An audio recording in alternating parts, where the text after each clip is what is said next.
What's up FPL gaffers, welcome back to my channel. This video is going to be called Thinking Ahead on Tuesdays, where I have got you in the first 5 the best players that have done well in Gameweek 8, but it also includes Mohamed Salah, on what to do with Mohamed Salah. If you have him, what can be done for the future game weeks. Also, there will be a graphic after Mohamed Salah where you've got the priority sell, the monitor, the maybe sell, or the keep features, where you will have the information whether you want to keep those players, sell those players, or monitor those players over the upcoming game weeks. Now, if you're liking this content, please leave a like, hit the subscribe button down below, and share to as many FPL gaffers as you can, just so that we can climb the ranks in FPL and someday maybe even win FPL.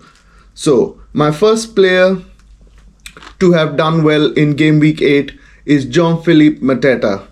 What a match it had been for Crystal Palace against Bournemouth. A 3-3 draw, Jean-Philippe Mateta getting all the 3 goals and could have even had 4 or 5 goals in that match.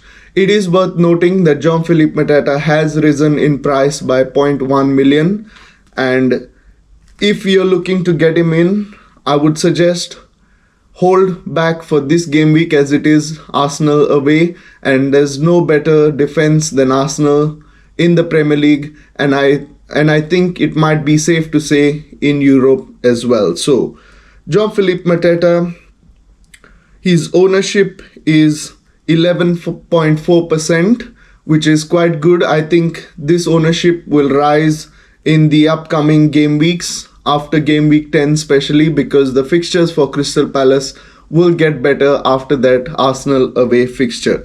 His XG per 90, it is worth noting guys, the XG expected assists, goals per 90 and assists per 90 is taken from Fantasy Football Hub. If you're in a dilemma, use this AI tool to help you get through the game weeks in FPL. It is a fantastic tool, I must say, gives you pretty accurate information on what can be done. I will leave the link in the description below. Unfortunately, the 50% off is now not on anymore, so it will be full price if you are looking to get Fantasy Football Hub. I must say it is worth it to get Fantasy Football Hub, especially when you need to make decisions on whom to bench. This AI tool helps you make those decisions.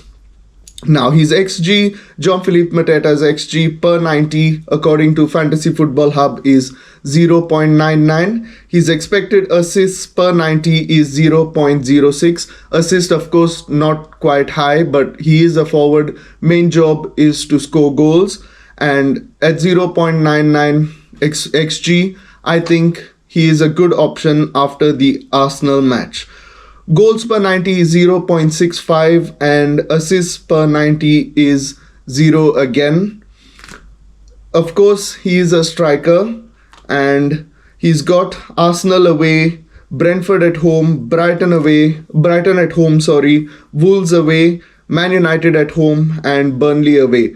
A good run of fixtures coming for Crystal Palace after Arsenal in game week 9. Now, my next player that I'm going to take you through is Reece James, and he is priced at 5.4 million. Again, the stats coming from Fantasy Football Hub. His ownership is quite low, actually it is at 4.9%, but the fixture run for Chelsea in the next 4 to 5 games are pretty good. So if you're looking to get someone in for those fixtures, I would suggest Reece James would be one of the players. The XG per 90 as a defender is 0.06, which is not bad at all for a defender. Of course, you can get the clean sheet points and also contribute in the attacking form. His expected assists per 90 is 0.16 and goals per 90 is 0.17. and assists per 90 is 0.52. The upcoming fixtures not too bad at all. Sunderland at home, Tottenham away, Wolves at home, Burnley away, Arsenal at home, and Leeds away.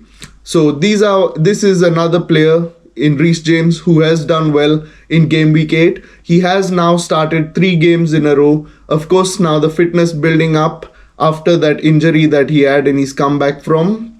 So I would strongly consider probably having Reece James in your team for the upcoming fixtures.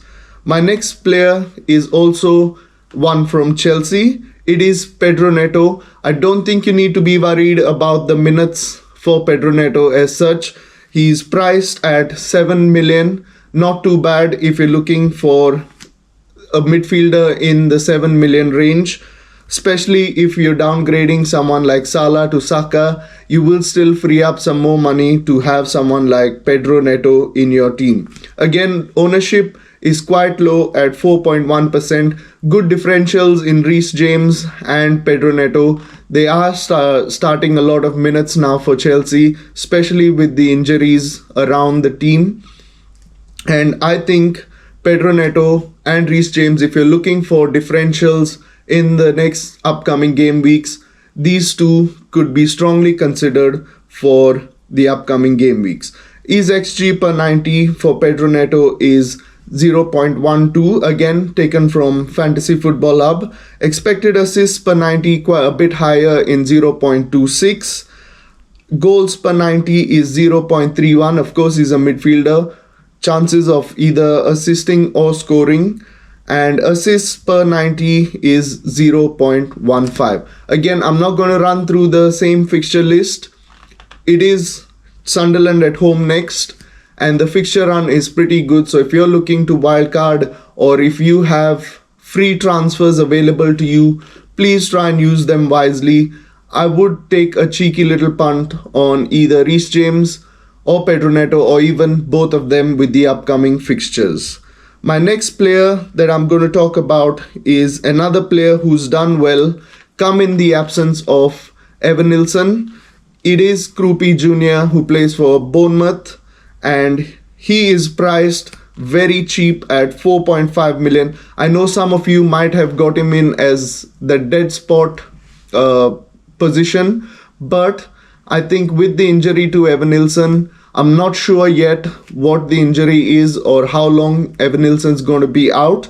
But in the absence of Evan Nilsson, again, Krupi Jr. looks like a cheeky little punt, and his ownership is at 2.1%, even lower than Reece James and Pedro Neto. So could be a really, really good differential for the upcoming fixtures.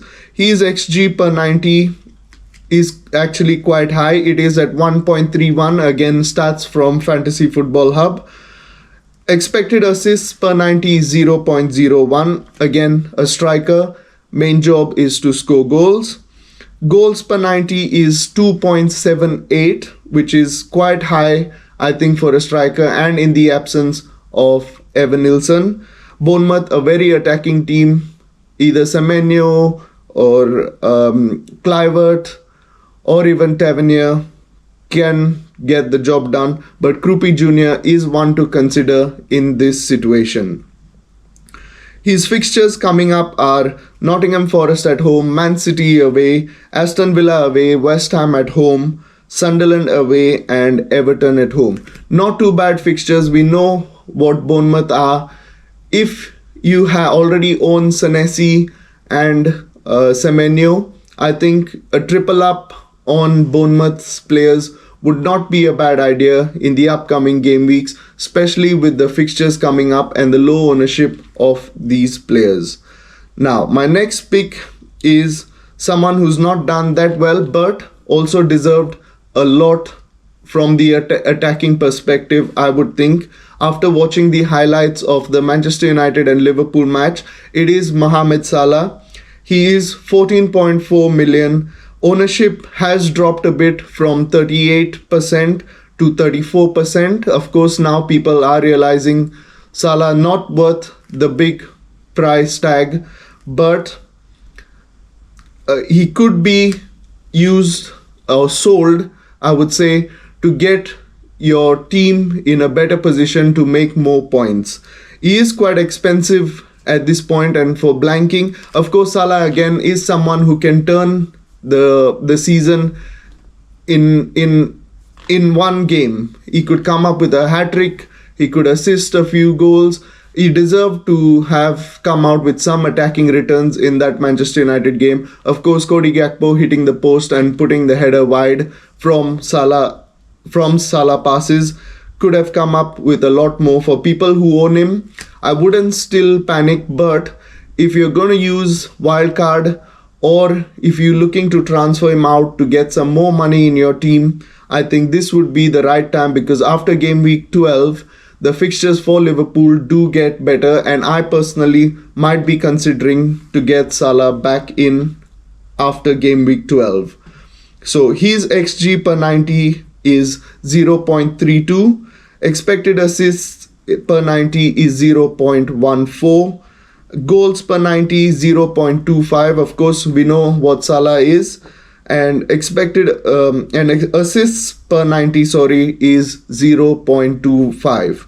Now the fixtures coming up for Liverpool and Mohamed Salah are Brentford away, Aston Villa at home, Man City away, Nottingham Forest at home, West Ham away, and Sunderland at home. Not too bad again fixtures. Like I said, after game week 12, where it's like Nottingham Forest at home, West Ham away, Sunderland at home, I personally might be considering having Salah and Haaland in the team. Of course, it does take a lot of money to have these two players in your team, but till then, if you can not have Salah in these game weeks up to game week 12, sell him for someone like Saka or even Bruno Fernandes. Actually, fixtures for Manchester United not too bad at all. It would be worth, you would make some more points, and I will leave it there with Salah. I will leave you to make that decision on which players you want and which players you can buy by selling Salah.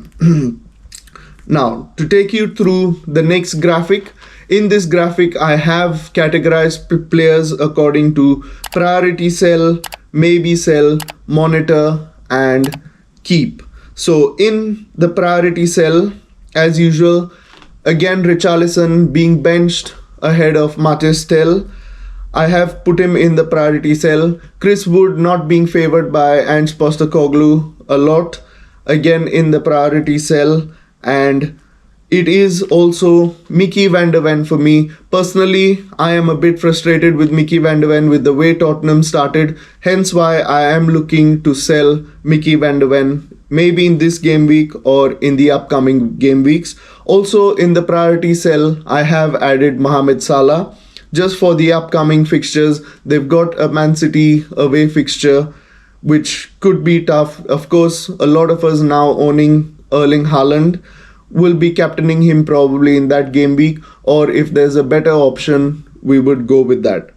In my maybe sell list, I've put Evan Nilsson, especially because of the injury. Not sure if he will be fit for game week 9.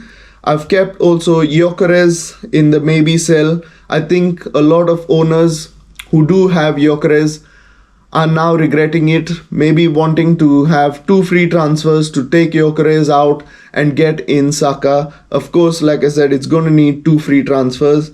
Even in the maybe sell, I have put João Pedro, but I am willing to give João Pedro one last chance against Sunderland at home. He is not taking many shots, which is a bit frustrating because it is a spot where you could have someone like Mateta or a Gerard Bowen or even Nick Woltemade in those positions. The next one on the maybe sell is Pedro Porro. Of course, not much attacking returns coming from Pedro Porro. He used to be on set pieces, but with Javi Simons coming in, it looks like the set pieces for Pedro Porro have been decreased. Another player in my monitor list is Enzo Fernandez. All these players basically, João Pedro, Pedro Porro and Enzo Fernandez are in the monitor list. So Enzo Fernandez, again, not sure if he will be fit for the upcoming game week in game week 9 versus Sunderland. If you have him, I would keep him, monitor the situation and see if he starts in the next game week. In my keep, I have got Erling Haaland. He's an easy keep. Antoine Semenyo, again, easy keep. Moises Caicedo, still, it is a good differential, I think, from people who own Enzo Fernandez, but it looks like the yellow flag has disappeared from Caicedo. He did come on for Chelsea in the second half, which is why I have kept him in the keep list. Also, you can keep players like Mateta, Munoz, Gehi, and your remaining Arsenal assets and Newcastle assets. This is all for today, guys. If you've enjoyed the video, please help the channel, leave a like down below, hit that subscribe button down below, and share it to as many FPL gaffers as you can. And I will see you for a wildcard draft on my social media platforms or on YouTube Shorts tomorrow. Peace.